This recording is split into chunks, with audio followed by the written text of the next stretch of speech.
মাত্ৰ এতিয়াৰ পৰা এটা কুপন কোড ইউজ কৰি আপোনালোকে দিল্লী পুলিচ SSC GD আৰম্ভ কৰি NEET NDA পৰ্যন্ত চেণ্ট্ৰেল গভৰ্ণমেণ্টৰ যিমানখিনি ৰিক্ৰুটমেণ্ট আহিবলৈ বাকী আছে গোটেইখিনি আপোনালোকে এক্সাম ক্লিয়াৰ কৰিব পৰাকৈ এইটোৱে হৈছে এটা বেষ্ট এপ ফিজিক্সৱালা PW। এই এপটো আপোনালোকে ইনষ্টল কৰি এটা কুপন কোডৰ জৰিয়তে আপোনালোকে ডিছকাউণ্টৰ সুবিধা লৈ গোটেই কোৰ্চটো ল'ব পাৰিব মাত্ৰ এটা কুপন কোড ইউজ কৰিয়ে। এইটো হৈছে মোৰ মোবাইল আৰু এইটো হৈছে PW এপ। PW এপটো বৰ্তমান ইনষ্টল কৰা হৈছে যিহেতু মই কোৰ্চটো লৈ থৈছোঁ আৰু বহুত ডিছকাউণ্ট পাইছোঁ এটা কুপন কোড ইউজ কৰিয়ে।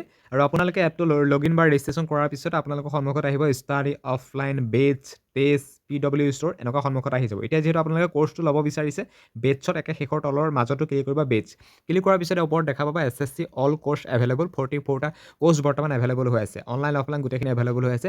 এতিয়া আহিছোঁ যদিবা আপোনালোকে SSC GDটো ল'ব বিচাৰিছে বা দিল্লী পুলিচ RRB NTPC যিয়ে নহওক কিয় ফিজিক্সৱালা PW সকলোৱে জানে এইখিনি কথা। মাত্ৰ এটা কুপন কোড ইউজ কৰি ওৱান টাইম পে'মেণ্ট কৰিয়ে বহু কেইবা মাহৰ বাবে আপোনালোকে কোৰ্চটো ল'ব পাৰিব। এতিয়া SSC GD ক্লিক কৰিছোঁ বাই নাও ক্লিক কৰাৰ পিছত আপোনালোকৰ সন্মুখত আহি গৈছে আকৌ তলত ক্লিক কৰিছোঁ বাই নাও ওৱান টাইম পে'মেণ্ট এটা কুপন কোড ইউজ কৰি ডিছকাউণ্ট পাই যাব। এইটো এপ্লাই কুপন কোড মাজতে ক্লিক কৰিছোঁ। ক্লিক কৰাৰ পিছত আপোনালোকৰ সন্মুখত মই কুপন কোডটো খুব ধুনীয়াকৈ পেষ্ট কৰি বহাই দিছোঁ। দেখিছে NIRBAI001 এই কুপন কোডটো ইউজ কৰি মই খুব ধুনীয়াকৈ এপ্লাই কৰি দিছোঁ। এপ্লাই কৰাৰ পিছতে আমাৰ সন্মুখত আহি যাব প্ৰচেড টু বাই এনেকৈ আহি যাব আৰু এনেকৈ আপোনালোকে নিজৰ মনৰ পচন্দ অনুসৰি কেৱল SSC GD বুলিয়ে নহয় যোনে যিটো হিচাপত ভাবে PW ষ্ট'ৰ বা ফিজিক্সৱালাৰ জৰিয়তে আপোনালোকে এটা এপ ইনষ্টল কৰিয়ে কোৰ্চবোৰ ল'ব পাৰিব আৰু এটা কুপন কোডৰ জৰিয়তে ডিছকাউণ্ট লৈ।